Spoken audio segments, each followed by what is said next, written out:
Most applications are based on what we would call a state-based persistence technique. Now, with this type of technique, every time an update is applied to the database, you obliterate the previous state and update it with a new state. So whatever the state was before that is gone, and now you just have the current version of the data. This has consequences associated with it, though, and we're going to talk about what those consequences are. So one thing we have to realize is that requirements in your domain are not always fixed. There can be changes to the requirements that can show up for many different reasons. They can be external legal requirements, for example. Recently, the European Union came out with their GDPR laws, which essentially is the right to be forgotten.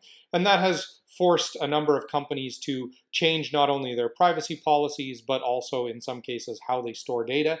And so this is an example of how a change to a legal requirement can force a change to your software.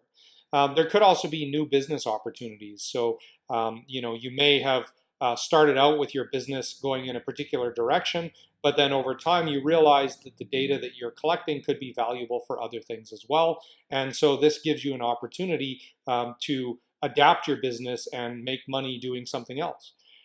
You could also have better domain understanding. Usually when we start building an application, we have a moderate understanding of what that application is going to need to do and a moderate understanding of how the customers are going to use it. But then over time, we understand the domain better, we understand how our customers are using our products better, and we want to be able to adapt to that. Now we can introduce changes to the model to accommodate the new requirements as they come up. So when the new legal requirement comes up, we can change our model. When we want to adapt to a new business opportunity, again, we can change our model.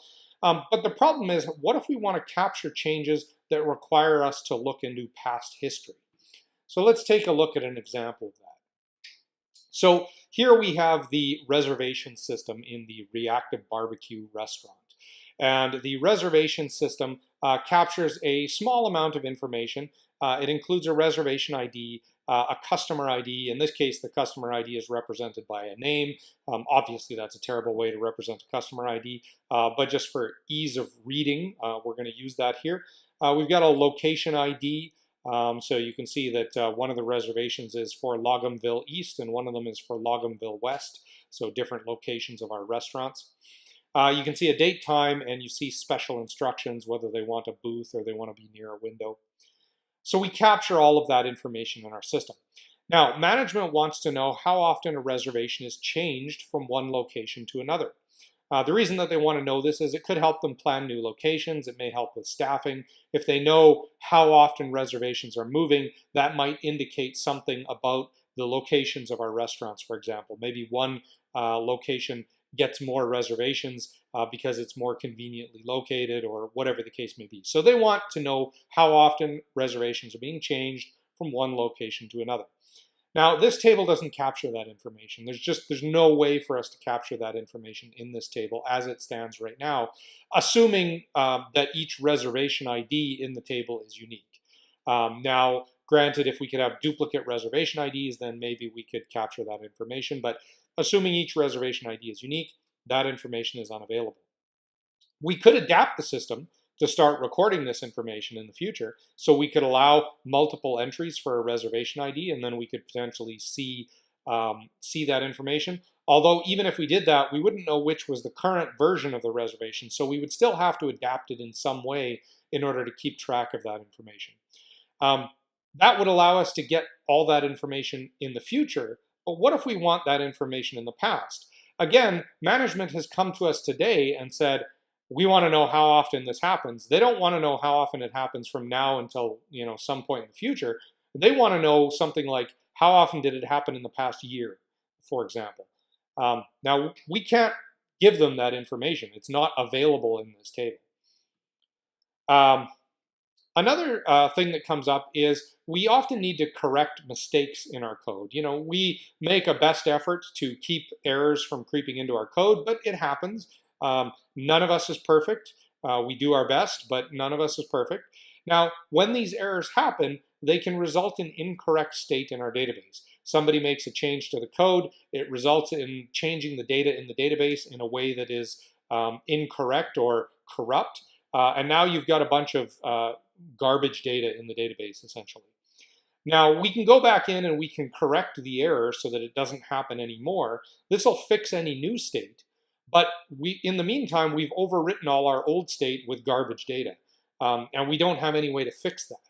How can we fix the incorrect state that has already been persisted? So let's take a look at another example. So again, in our reactive barbecue reservation system, we have the need to cancel reservations. Now, it turns out there's a bug in the code. We had a new developer that came in. They wrote the code in kind of a naive fashion.